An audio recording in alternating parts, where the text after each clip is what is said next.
देखते हैं हम लोग नेक्स्ट वीडियो। इससे पहले वाले वीडियो में आप लोगों को जेनेटिक्स के बारे में बता रहा था। जेनेटिक्स क्या है ये आपको बताया था, और जेनेटिक्स से की जनक किसे कहा जाता है, मेंडल को कहा जाता है।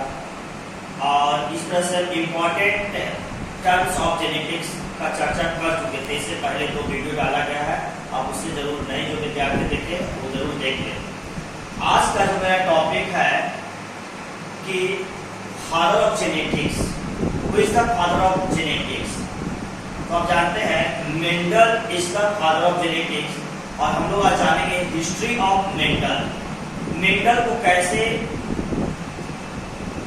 कैसे अनुवांशिक के जनक कहा है, मेंडल को क्यों कहा जाता है अनुवांशिक का जनक, मेंडल का जन्म कब हुआ था, मेंडल का मृत्यु कब हुआ, मेंडल ने किस तरह से पढ़ाई की और किस तरह से सफर की, मतलब कि मटर के पौधे पर प्रयोग किस तरह से किया, ये सारे सफर को आज मेंडल को हम लोग देखेंगे। हमने बताया मेंडल कर लिया मैंने, मेंडल। अब जानते हैं मेंडल ही is the father of genetics. Mendel को ही फादर ऑफ जेनेटिक्स कहा जाता है। First of all we know, हम लोग जानते हैं कि मेंडल का जो पूरा नाम है इन्हें ग्रेगर जॉन मेंडल कहा जाता है।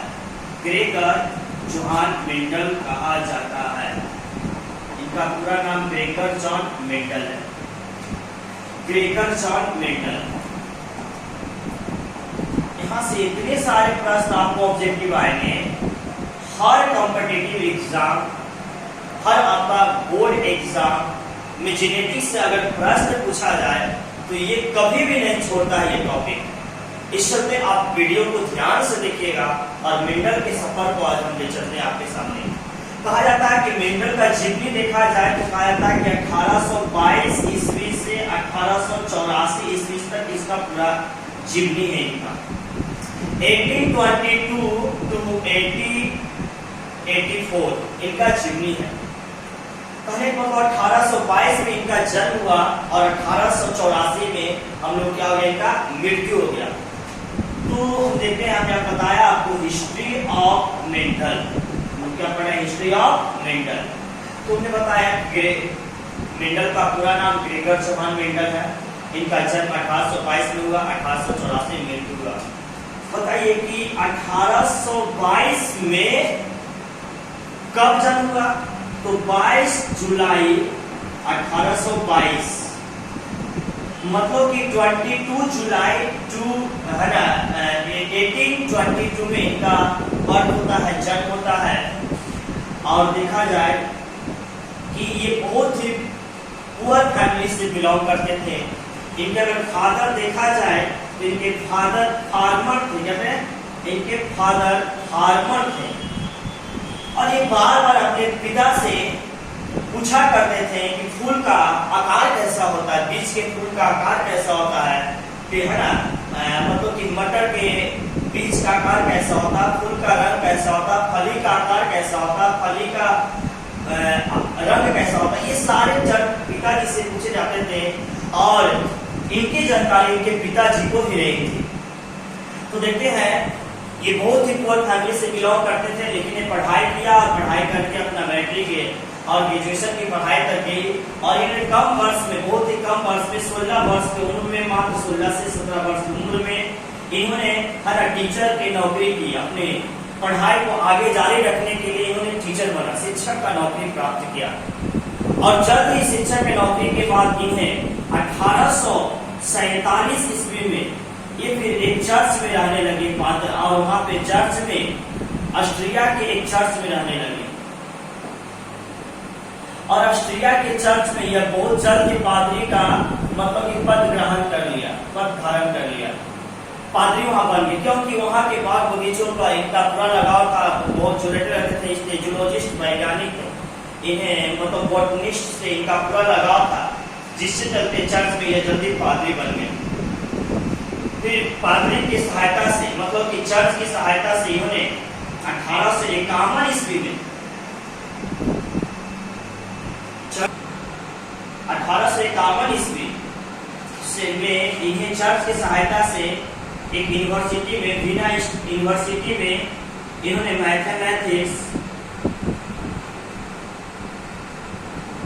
मैथमेटिक्स और साइंस की पढ़ाई की।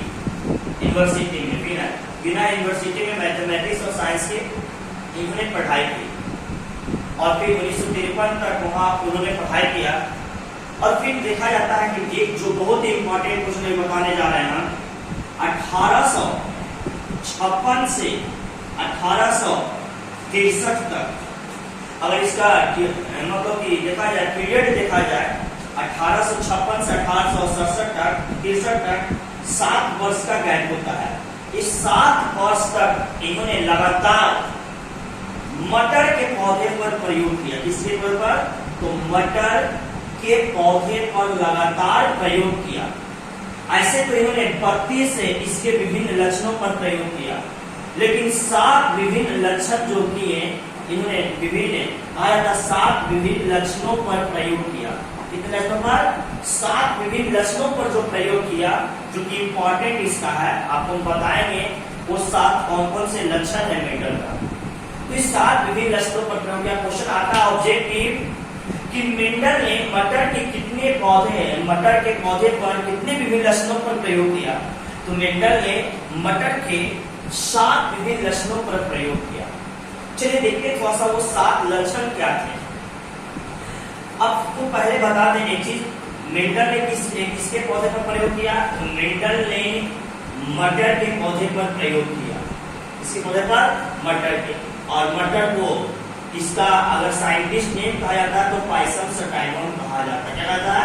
Pisum sativum. और ये इंपॉर्टेंट क्वेश्चन आता है, पाइसम सटाइवम ये आपका साइंटिस्ट नेम है मटर का। और इनके 7 विभिन्न लक्षण। पहला क्या लक्षण है? तो देखा गया कि फूल का रंग। क्या देखा गया? फूल का रंग।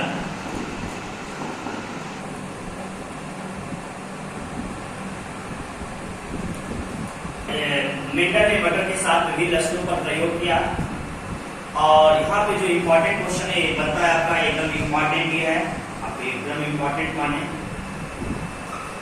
तो यहाँ पे देखते हैं कि मटर, अब देखते हैं मटर का जो साइंटिस्ट नेम होता है वो क्या होता है? तो पाइसम सटाइवम।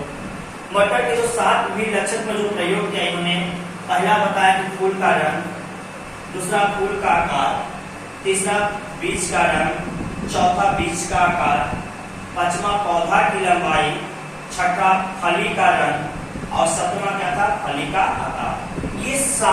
यही 7 लक्षण थे जो मेंडल को हर जेनेटिक्स ऑफ फादर कहलाया। तो ये 7 रंग, जैसे कहा कि फूल का रंग, जैसे जो होता है आपका मटर का जो बीज होता है, उसका पौधा होता है, उसका रंग देखिएगा तो बैंगनी और क्या रहेगा? सफेद। मटर के फूल का जो रंग कैसा रहेगा? बैंगनी सफेद। मटर के फूल का जो आकार देखिएगा अच्छी रहेगा और अच्छी। इसका बीज का रंग देखिएगा पीला होगा और क्या होता है? हरा होगा। बीज का आकार देखिएगा तो गोल होगा, छुरीदार होगा। पौधा की लंबाई देखा जाता है इसका तो लंबा होता है, पौना होता है। फली का रंग होता है जो हरा होता है और पीला होता है। इसी तरह से आपका फली का आकार देखा जाता है तो इनफ्लेटेड होता है, इनफ्लेटेड और कंस्ट्रीब्यूटेड होता है। तो इस तरह से देखा जाता है कि मेंडल ने 7 विभिन्न लक्षणों पर प्रयोग। तो यहाँ पे लोग आ रहे थे कि मेंडल को आनुवंशिक का जनक क्यों कहा जाता था। यहाँ पे 7 विभिन्न लक्षण आ गए। उसके बाद लगातार इन्होंने 1856 से 1863 तक प्रयोग किया और फिर 1865 ईस्वी में नेचुरल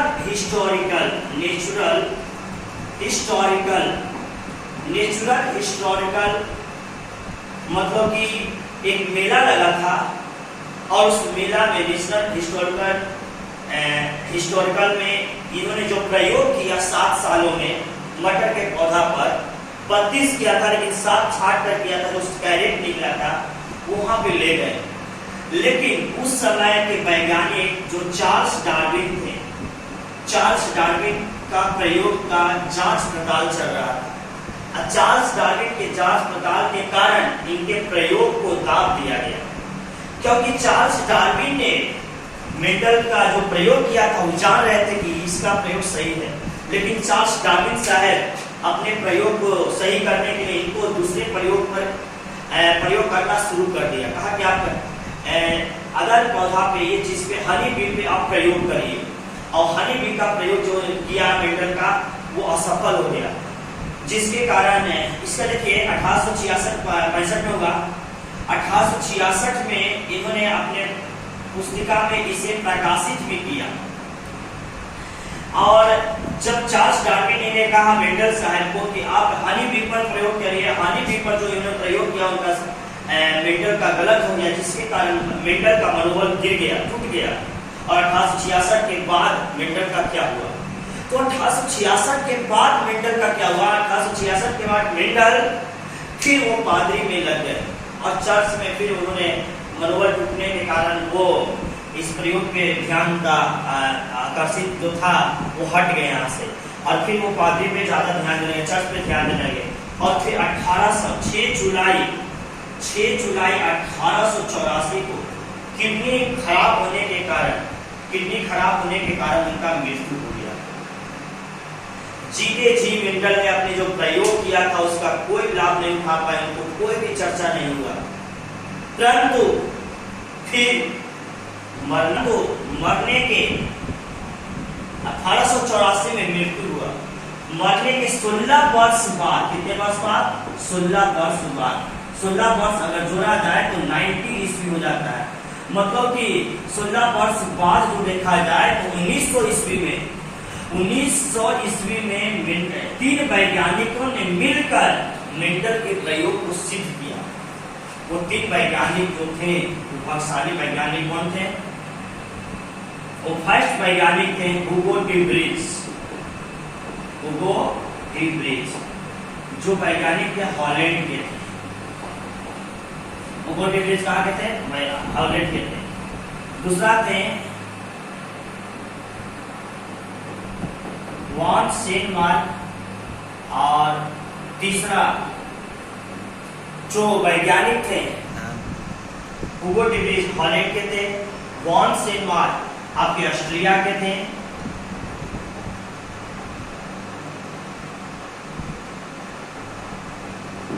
और कार्ल लॉरेंस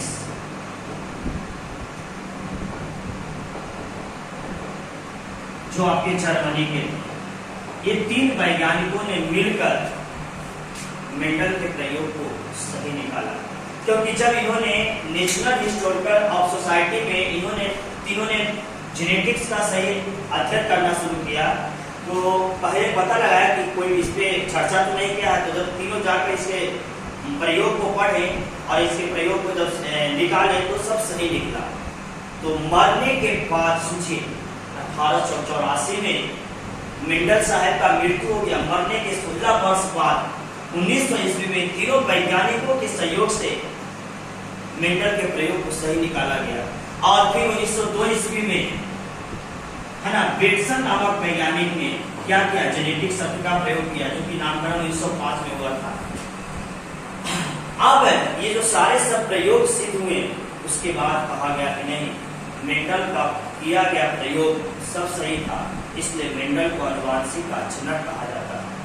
तो हमने आज चर्चा किया आपको हिस्ट्री ऑफ मेंडल, जो कि आपको कहते हैं कि अगर जो बताया गया टॉपिक अगर एक बार थोड़ा सा तो हिस्ट्री ऑफ मेंडल देखें, इसे शॉर्ट फॉर्म में एक बार देख लेते हैं। तो मेंडल को हम लोग पूरा नाम ग्रेगर जॉन मेंडल करते हैं। इनका जन्म 1822 से 1884 तक हुआ। इनका जो जन्म हुआ 22 जुलाई 1822 में हुआ। फादर इनके किसान थे, बहुत पुअर फैमिली से बिलोंग करते थे। ये पापा से अपने पूछा करते थे फूल का आकार ऐसा क्यों होता, फूल का रंग ऐसा क्यों होता है। इन्होंने सोचा बहुत कम वर्ष में पढ़ाई करके एक शिक्षक का पद ग्रहण किया। शिक्षक का नौकरी त्याग कर फिर ये चर्च में अपना प्रवेश किए और 1847 में वो पादरी बन गए। फिर पादरी के चर्च की सहायता से 1851 में मैथमेटिक्स एवं साइंस के यूनिवर्सिटी से पढ़ाई किया। 1856 से 1863 तक लगातार 7 वर्षों तक मटर के पौधा पर इन्होंने प्रयोग किया और इन्होंने मटर के 7 विभिन्न नस्लों पर प्रयोग किया, जो कि आपको मैंने बताया था। और 1865 ईस्वी में इन्होंने नेचुरल हिस्टोरिकल जो वैज्ञानिकों का मेला लगता है वहाँ पे ये अपने प्रयोग को दिखाने के लिए लेके हैं, लेकिन इनके प्रयोग को नहीं देखा गया क्योंकि उस समय के प्रसिद्ध वैज्ञानिक, जाने माने वैज्ञानिक चार्ल्स डार्विन का उनका जांच पड़ताल चल रहा था, जिसके कारण चार्ल्स डार्विन मेंडल को दूसरे प्रयोग में हनी बी के प्रयोग में फंसा दिया और 1886 में इन्होंने फिर अपने प्रयोग को प्रकाशित कराया मेंडल ने, लेकिन इनका मनोबल यहाँ पे गिर जाता है। हनी बी का जो प्रयोग हुआ गलत साबित हुआ और 6 जुलाई 1884 को मृत्यु हो जाता है इनका। मरने के बाद 16 वर्ष बाद 1900 ईस्वी में 3 वैज्ञानिकों ने मिलकर इनके प्रयोग को सिद्ध किया। वो वैज्ञानिक थे हुगो डी व्रिज, हॉलैंड के वैज्ञानिक थे, एक थे वॉन सेनमार्क जो ऑस्ट्रेलिया के थे, और कार्ल कॉलिंस। ये तीनों वैज्ञानिक नहीं अगर रहते तो आज मेंडल को फादर ऑफ जेनेटिक्स नहीं कहा जाता। और ब्रिटसन नामक वैज्ञानिक ने फिर क्या किया था, जेनेटिक्स शब्द का सबसे पहले प्रयोग किया था। करते हैं नेक्स्ट वीडियो के लिए आप हमारे चैनल पे बने रहें।